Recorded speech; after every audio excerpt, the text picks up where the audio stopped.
c'est Nono-chan. C'est bientôt les vacances. Certains passent peut-être encore des examens et il est de plus en plus dur de se réveiller. C'était inévitable. Ce qui devait arriver arriva. Ce matin, vous êtes en retard. Comment faire pour que cela passe inaperçu? Il faut avoir des circonstances atténuantes. Par exemple, si votre père vous emmène en Batmobile, c'est déjà nettement plus la classe.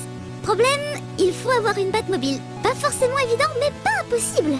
Zach Mihajilovic, un Australien bricoleur, a mis plusieurs années à se fabriquer son véhicule d'homme chauve-souris. Il a récupéré en 2009 environ 30% des pièces détachées ayant servi à la fabrication de la Batmobile d'origine, celle du film de Tim Burton de 89. Puis, il a dû rendre le véhicule aux normes en vigueur avant qu'il puisse rouler légalement sur la route avec son bolide. Bon, pour aller à l'école ou au boulot, le costume de Batman, lui, est pas forcément nécessaire.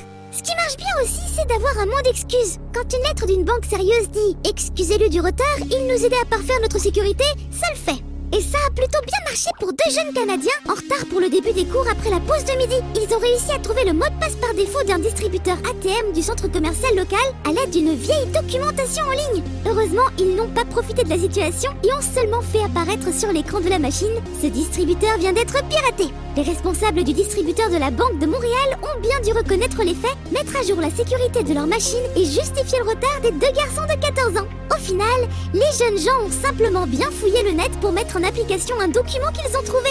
Débrouillards, mais pas forcément des petits génies pour autant, du moins pour l'instant. Ce qui est certain, c'est qu'ils n'avaient pas cherché leurs infos sur le moteur tagueule.fr. Il faut dire que celui-ci ne cherche rien et en prime vous parlera mal. À réserver à ceux qui sont pris d'une crise subite d'autodépréciation et de masochisme, le résultat est parfois surprenant sans pour autant nous faire croire que le programme pourrait passer le test de Turing.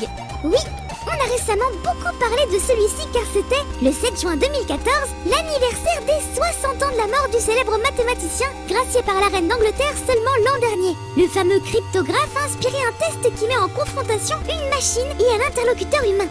L'humain doit parvenir à déterminer lors d'un dialogue si son partenaire est un programme ou non. La version fictionnelle un peu plus évoluée et la plus connue est le test de Voight-Kampff, présenté dans Blade Runner si vous pardonnez un peu le raccourci. À l'occasion de cet anniversaire, certains ont proclamé qu'un ordinateur avait pu passer le test de Turing et duper ses interlocuteurs, sous certaines conditions, biaisant donc de fait le dit test.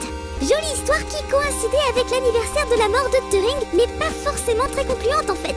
Puis une machine, pour l'instant, ne peut pas encore rêver de moutons électriques ou avoir des désirs inavouables, comme par exemple se procurer cette eau de toilette Sailor Moon Miracle Romance qui va de pair avec la diffusion du nouvel animé des guerrières en uniforme marin. Pas de honte à avoir, hein, chacun son truc. Qui suis-je pour juger? Sérieusement.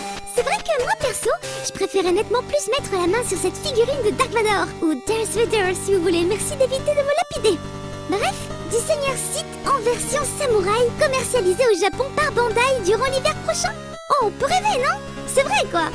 Par exemple, quand on voit ces images de l'artiste Andrew Scaife, il s'est amusé à imaginer ce que pourrait donner Buffy, la série de Joss Whedon, version point and click comme à la grande époque de LucasArts. Enfin, vu que c'est les vacances, je vais enfin avoir un peu de temps pour jouer, pour lire tous mes bouquins, pour regarder mes DVD en retard, faire baisser ma pile de trucs entassés au pied du lit. Un peu, j'espère. Notre lui a déjà commencé, hein, vu qu'il est parti en vacances sans même vous dire au revoir. C'est typique. Du coup, c'est mon tour aussi. Mais moi, je vous dis bonnes vacances, bon Japan Expo et profitez bien, bande d'attaques.